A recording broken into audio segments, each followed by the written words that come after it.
Well, residents of this city have been asked to make firebombs to help neutralize Russian forces. Pictures have emerged of people queuing for guns, with the government saying thousands of weapons have been handed out. Members of parliament have also armed themselves.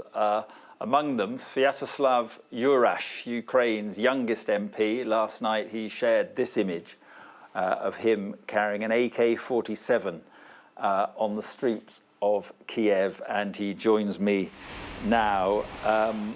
Well, thank you very much for being with us. First of all, can you believe, while you're walking around the streets there, can you believe what is happening to your city and your country? As I'm talking with you, there are explosions in distance basically happening. I'm trying to overrun the curfew. I need to sort and say help the soldiers. And I don't think you can hear me. We can't hear you now. Sorry, I was just talking with again. checking my documentation, basically. I'll be with you in a second. 1 moment. So, 1 second, can sorry. you hear me, Sviatoslav? Okay. Hello. So here we are, the youngest Ukrainian MP wandering around the streets of Kyiv. You're back with us. Okay. I just wondered, do you feel safe yourself? Do you feel that you and your family are safe? I will be joining with the fighting for Kyiv because there's no other choice now. We have fought in Kyiv today. We have had Russian incursion in the north of the city. We have Russian columns heading for the north and for the eastern part of town. And we have to stand our ground. This is our capital, which we cannot give up. My family, I am from the western Ukraine, so my family is there. And even though every city in Ukraine and my hometown as well were hit by missiles from Russia and different kinds of attacks, still they're safer than here. But I'm staying in the capital because that's the only honorable thing to do for a person who wants his country to survive this onslaught. And if the Russians come into the capital, would you stay in the capital or would you then leave? They are in the capital. Today, they'll be fighting in the north of the city.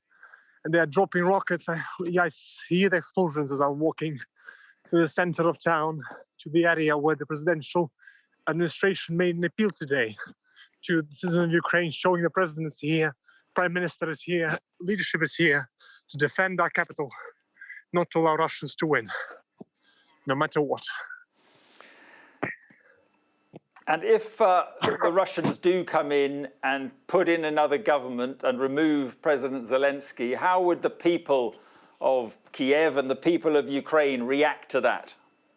It's not about the government, it's not about Zelensky. Russians, Mr. Putin made a hour-long speech that the whole world can see, available to you on every social media. That speech is about his firm belief that Ukraine is not a nation, Ukraine is not a state, and that he wants to take over Ukraine. He wants Ukraine to be a part of Russia. Ukrainians, by every measure, every poll, don't agree with that statement.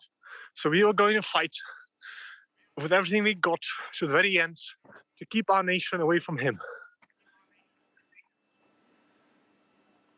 And do you see a long war of resistance? If they come in and they topple the government, do you see a war of resistance happening? I was born after the Soviet Union. I only know Ukraine.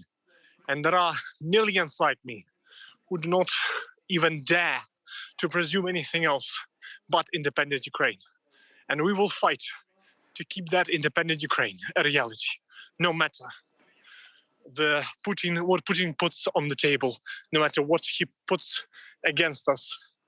Again, for the last 2 days, Ukraine has been fighting a war on every border with Russia, from the south, the north, the east. And we've seen plenty of their instruments, plenty of their weaponry. We captured many of their prisoners. We destroyed very many as well. And we shown... Okay. Is that your weapon you have with you now, Sviatoslav? Yes. Yes. It's the AK basically. The reason why I'm talking and walking because I have to get home before curfew to then in the morning go north of Kyiv to the area where some Russian columns are. And one of my teammates setting in defense to try and help him one with the other. Sviatoslav, we've got to leave it there. Try and stay safe, and thank you for being with us. We've got 10 thank you very much. left on the programme. And all I can say is thank you very much indeed. Around us, several explosions. The fighting continues here with a vengeance.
Did you know the universe formed into the shape of a Pringles chip and humans evolved for one reason only?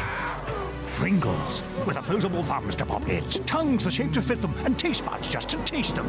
Yes, you were made for Pringles. I am Charles Darwin, and I fully endorse this theory. Man popping!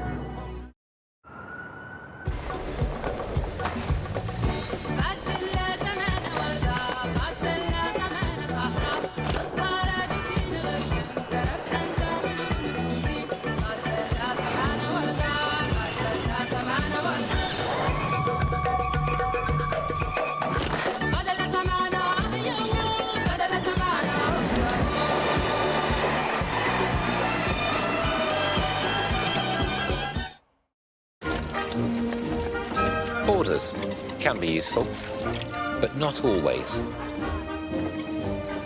Glass ceiling, classic border. You're not listening to me! No, you're not listening! Political borders, very popular these days. Sometimes the borders are within.